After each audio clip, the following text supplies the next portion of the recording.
What's up, Ragin Nation? My name is Alex Yu and you're watching the Ragin Ronin review.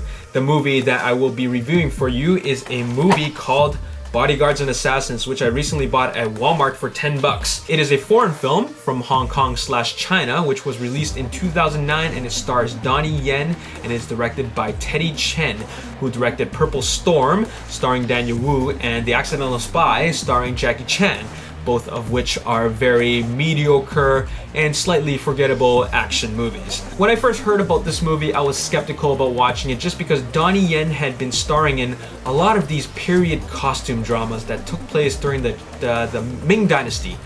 And I didn't really care for watching of them because none of them felt unique to me. They all looked the same. And I really couldn't tell the difference between any of them. I was just thinking, when is he going to stop making something like this and do something different? So finally he made this one.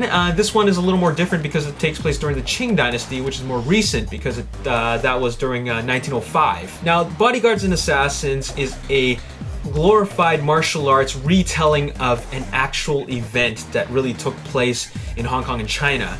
And that is, these bodyguards were escorting Dr. Sun Yat-sen through Hong Kong to meet with members of the Tongming Hui. And these are revolutionaries from various provinces of China, and they were meeting to discuss how they're going to overthrow the rule of the Qing Dynasty. And this is something that is real and was a really important event that really happened. What makes this movie really thrilling to watch is how they wrap these spectacular action sequences around a true event.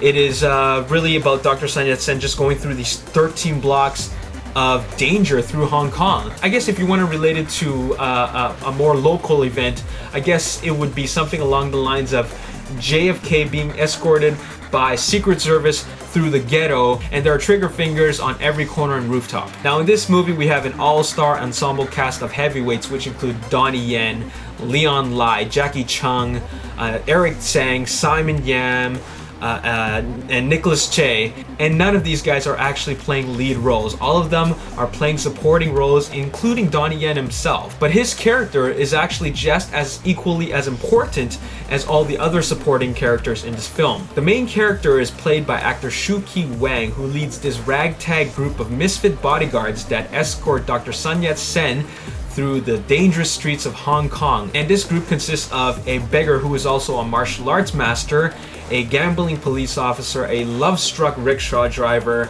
a disapproving daughter of a Chinese opera performer, and a street vending tofu seller. And that's what I love about this movie. It's the characters with such memorable roles and their colorful personalities. Each character is given an equal amount of opportunity to shine on screen. Even though Donnie Yen's character has the biggest martial arts action sequence, his contribution to the overall plan is no bigger than that of, let's say for example, the rickshaw driver who has no martial arts skills at all. I love how each one of them has their own backstory. Even though Shu Qi Wang plays the main character, it's the supporting characters that has the most memorable moments just because of their unique personalities. Each one of their backstories is very unique in their own special way, and it actually ties them all together in this grand scheme of protecting Dr. Sun Yat-sen. And the movie actually takes its time for the audience to get to know these characters in the first and second act, which eventually leads us to the climactic third act, and that is where all the action takes place. And the final third act is what the audience has been waiting for. This is where all the excitement and action leads up to after all that build-up. And it really is a great build-up because you get to see how the story develops into this bigger picture, and that is people will truly sacrifice themselves for this greater cause,